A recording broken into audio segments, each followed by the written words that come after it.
இப்படி மசம் உட்கார்ந்துட்டு இருந்தா வேலை எப்படியா பாக்குறது? இந்த வண்டி வெள்ளிக்கிழமை டெலிவரி கொடுக்கணும் இல்லையா? ஆமா. இன்னைக்கு வியாழக்கிழமை. குரு டிரைவர் இல்லையா? இந்தாங்க. பெருசுல சிறுசையா? இருங்க. இதா பாருங்க. சிறுசிலையா வேலை செய்ய போறீங்க? பொண்ணும்பலம், உன் பையன் வந்துட்டான். சாப்பாடு வந்துருச்சியா? மீன் குழம்பா? வாசனையா இருக்கு. கருவாட்டு குழம்பு. முதல்ல வேலையை பாரியா. காலையில எழுதின அப்ளிகேஷனோட 10 ரூபாய் போஸ்டல் ஆர்டர் வச்சு அனுப்பணும். இந்த முடிக்கேடு. இதா பாருங்க. சிறுசியா பெருசாடு. இதா பாருங்க. இந்த கண்ணாடி வர.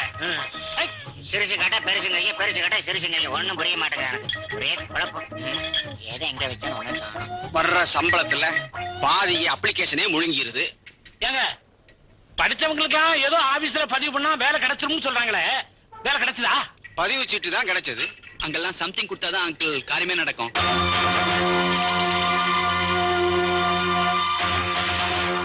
அங்கிள், போன மாசம் தான் பதிவு பண்ண ரமேஷ்க்கு வேலை கிடைச்சிருச்சு. ஆனா அவன் 15,000 ரூபாய் லஞ்சம் கொடுத்திருக்கான். காசு இருக்கிறவன் லஞ்சம் கொடுத்து வேலையை வாங்கிக்கிறான். நம்மள மாதிரி காசு இல்லாதவன் மெக்கானிக்கல் ஆகி நட்டு முறுக்க வேண்டியது.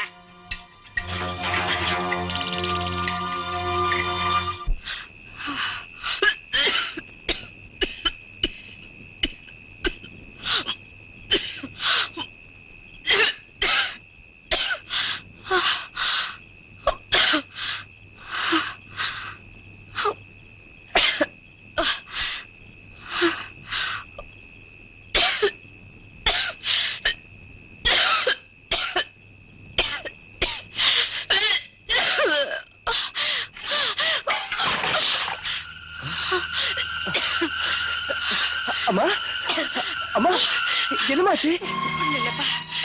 கொஞ்சம் அதிகமாயிடுச்சு. அம்மா, உட்காருமா. டாக்டர் கூட்டு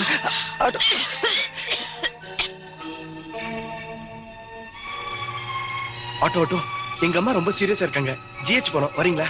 உட்காருங்க சார்.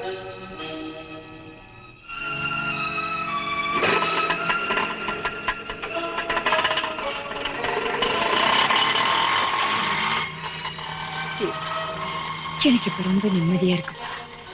நீ சின்ன பையனா இருக்கிறச்சு என் மடியில தான் படுத்திருக்க. இப்போ நான் உன் மடியில படுத்திருக்கேன். உனக்கு ஒண்ணும் இல்லம்மா, எல்லாம் சரியா போயிடும். நீ என்ன தனியா விட்டுட்டு போயிடாதம்மா. ஹாஸ்பிட்டல் வந்துருச்சுமா. மெதுவாமா. எவ்வளவு ஆச்சுங்க? இருக்கட்டும் சார், நீ போங்க முதல்ல, அப்புறம் பார்க்கலாம்.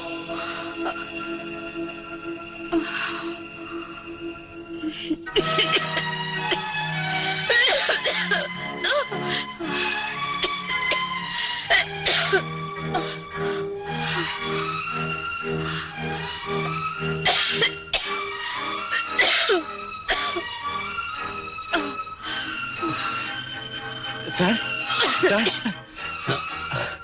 எங்க அம்மா ரொம்ப சீரியஸா இருக்காங்க. தூக்கி தூக்கி போடுது. என்ன இது?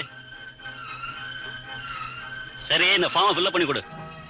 சார், அவங்களால. மிஸ்டர், அரசாங்க ஆஸ்பத்திரியே முதல்ல இந்த ஃபார்மை ஃபில்அப் பண்ணு. பேனா கொடுங்க. பேனா இல்லாம எதுக்கே வரீங்க?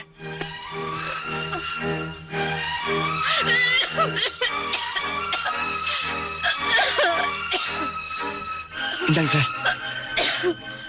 சார், டாக்டர் வருவாரு, அங்க போய் உட்காரியா? சார், எங்க அம்மா ரொம்ப நேரமா துடிச்சிட்டு இருக்காங்க. டாக்டர் சீக்கிரம் வந்தா நல்லா இருக்கும். டாக்டர் உள்ள முக்கியமான வேலையா இருக்காரியா? நீ உட்காரியா, வருவாரு. அம்மா, ஒண்ணு இல்லம்மா. டாக்டர் சொல்லிருக்கமா, அவரு இப்ப சீக்கிரம் வந்துருவாருமா.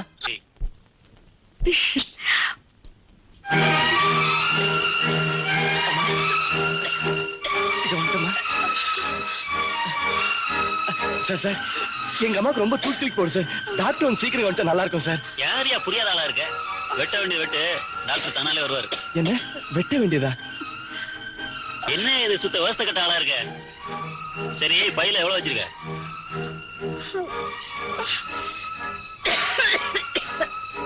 இப்ப டாக்டர் வருவார். என்ன தப்பா நினைச்சுக்காதப்பா, நான் வெறும் புரோக்கர் தான். இதை காட்டினா தான் டாக்டர் வருவார்.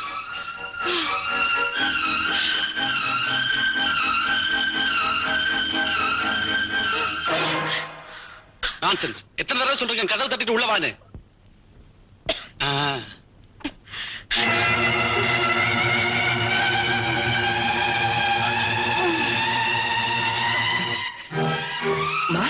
அம்மா டாக்டர் அம்மா டாக்டர் வந்துட்டாருமா டாக்டர்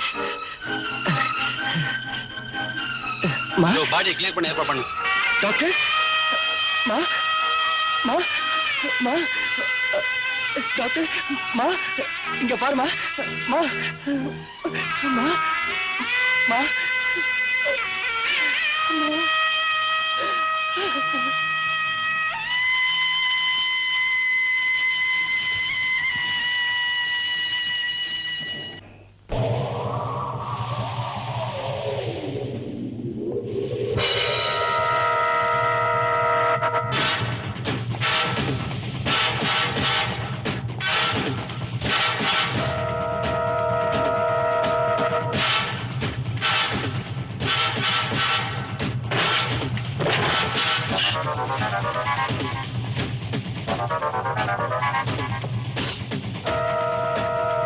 இன்னைக்கு வாங்க லஞ்ச பணத்தை எண்ணிட்டு இருக்கியா? அதை பத்தி ஒடுக்கண்ண வெளியே போ. எங்க அம்மா செத்துட்டாங்க. நீ மட்டும் நேரத்துல வந்து அவங்கள கவனிச்சிருந்தா அவங்க பழைச்சிருந்திருப்பாங்க. உன்னோட லஞ்ச வெறி எங்க அம்மாவை கொன்னுடுச்சு. நான் மட்டுமே லஞ்சம் வாங்குறேன், ஊர்ல அவன் லஞ்சம் வாங்குறான். எல்லாரும் போய் காண.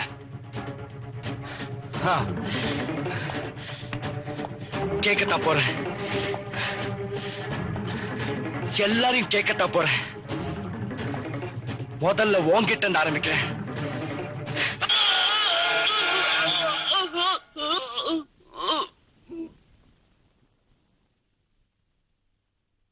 கணேசா, இந்த மேட்டரை கம்போசிங் செக்ஷன்ல கொடு.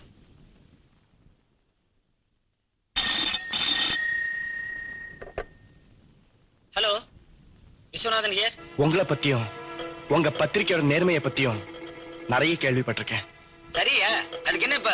ஜிஹெச்ல லஞ்சம் கொடுத்தானா நோயாளிங்களை பாப்பேன்னு ஏழை ஜனங்க உயிரோட விளையாட டாக்டரை கொலை பண்ணிட்டேன்.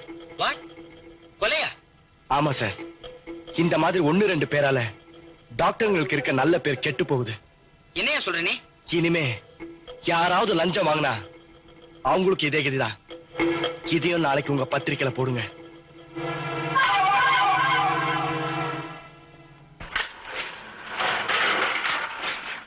என்னையா அது புது தலைவலி? யார் இந்த ஆளு? எப்படி பிடிக்க போறீங்க? சார் கொஞ்சம் புரிஞ்சுங்க சார். இதுல பெரிய சிக்கல் என்னன்னா கொலைகாரனுக்கு எந்த விதமான பர்சனல் மோட்டிவும் கிடையாது சார். சோ அவன் எந்த ரவுண்ட்லயும் வரல சார். கைரேகை எதுவுமே கிடைக்கல சார். கிடைச்ச கொஞ்ச நஞ்ச பிரின்ஸ வச்சு நம்ம கிட்ட இருக்க கைரேகைகளோட ஒப்பிட்டு பார்க்கும்போது எதுவுமே சரியா பொருந்தி வரல சார். மெட்ராஸ் சிட்டியோட ஜனத்தொகை கிட்டத்தட்ட 45 லட்சம். இவ்வளவு கூட்டத்துல அவனை எப்படி சார் ட்ரேஸ் பண்றது? சரியா, நாமெல்லாம் யூனிஃபார்மை கழட்டி போட்டு அவனை பிடிக்க முடியலன்னு கவர்மெண்ட் கிட்ட சொல்லிடலாமா? என்னையா பண்ண போறீங்க? நாம மாமூல் வாங்குறது நிறுத்தியாச்சு. நாம உடனே பண்ணக்கூடியது அதுதான். தலைக்கு மேல தொங்குற கத்தியா இது? இன்னைக்கு யார் நாளைக்கு யாருன்னு கணக்கெடுக்கவா நாம இருக்கோம்? அதுக்குதான் பத்திரிக்கைக்காரங்க இருக்காங்களே, அவங்க வேற நம்மளை போட்டு நார் கிழிக்கிறாங்க. பத்திரிக்கைக்காரங்க ஒன்னதான் ஞாபகத்துக்கு வருது. அந்த ஆளு யாரு? விஸ்வநாதன். அவரை விசாரிச்சீங்களா? கம்ப்ளீட்டா விசாரிச்சாச்சு சார். ஒன்னும் பிரயோஜனம் இல்ல. கொலை செஞ்சுட்டு அவருக்கு போன் பண்றான், பேரு கேட்டா போன வச்சிடறான். அந்த ஆளு ஒரு ஜிப்பா கேஸ், இலக்கியம் அது இதுன்னு சுத்திட்டு இருக்கவன். அந்த ஆளுக்கு இதுக்கும் சம்பந்தமே இல்ல சார். கொலை நடந்ததுக்கு அப்புறம் அந்த ஆபீஸுக்கு போன் வருது. அந்த ஆபீஸ்க்கு வர எல்லா போனையும் ட்ரேஸ் பண்ண சொல்லியாச்சு. அவன் போன் எப்போ வருதுன்னே தெரியல சார். ஆமா, தெரிஞ்சா லபக்குன்னு புடிச்சிட போறீங்க. ஏன் பயத்தறிச்சல கூட்டுறீங்க? என்னதான் பண்ண போறீங்க நீங்க? எப்படியாவது பிடிச்சிடலாம் சார். அடுத்தவன் யாரையாவது போடுறதுக்குள்ள பிடிச்சிருங்கய்யா. இல்ல பொதுமக்களுக்கு நம்ம மேல இருக்கிற நம்பிக்கையே போயிடும். அது எப்போ போயாச்சு. So do something. பெரியவர் வேற ஏகமா கூச்சல் போடுறாரு. இன்னும் 2 நாளைக்குள்ள ஏதாவது ரிசல்ட் காமிக்கணும்.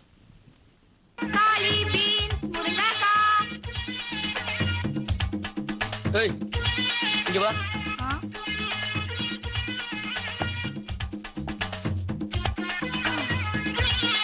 என்னம்மா, எங்களுக்கெல்லாம் காய்கறி தர மாட்டீங்களா?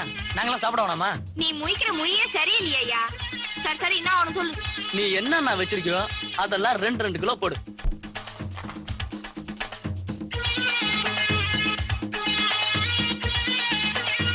யோ, துட்டு குடியா? தர்றேன். நான் ஒருத்தனே எப்படி எல்லாத்தையும் எடுத்து உள்ள வைக்கிறது? கொஞ்சம் ஹெல்ப் பண்ணு. ஆ? ஆ. ம். ம். யோ, என்னையா பண்ற? ஒண்ணு இல்ல. உன் காய்கறி எல்லாம் சரியா இருக்கான்னு பாக்கணுமா? அதுக்கே கதவு சாத்துற? புரியல? யோ வேணாயா, இதெல்லாம் என்கிட்ட வச்சுக்காத, பல்பு எகிரிடும். பிகு பண்றியா? போடாங்க எச்சக்கல நாயே, இதெல்லாம் வச்சுக்கிட்டா செருப்பு பிஞ்சிடும்.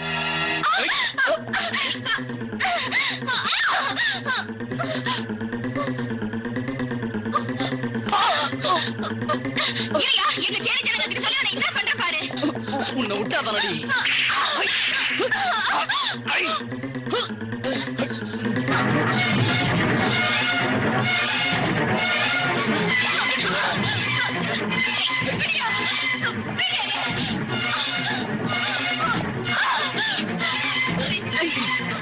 தப்பு போயிட்டான பாக்க.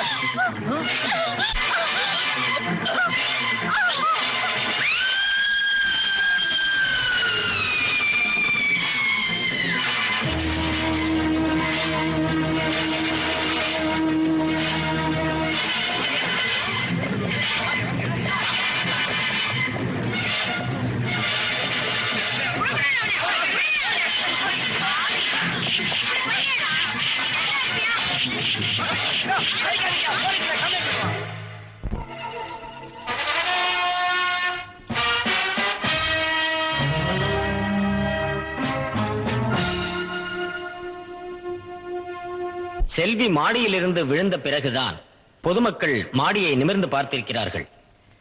செல்வியை தாஸ் மாடியிலிருந்து பிடித்து தள்ளியதாக யாரும் சாட்சி சொல்லவில்லை. எனவே தாஸ் குற்றமற்றவர் என்று இந்த கோர்ட் முடிவு செய்து அவரை விடுதலை செய்கிறது.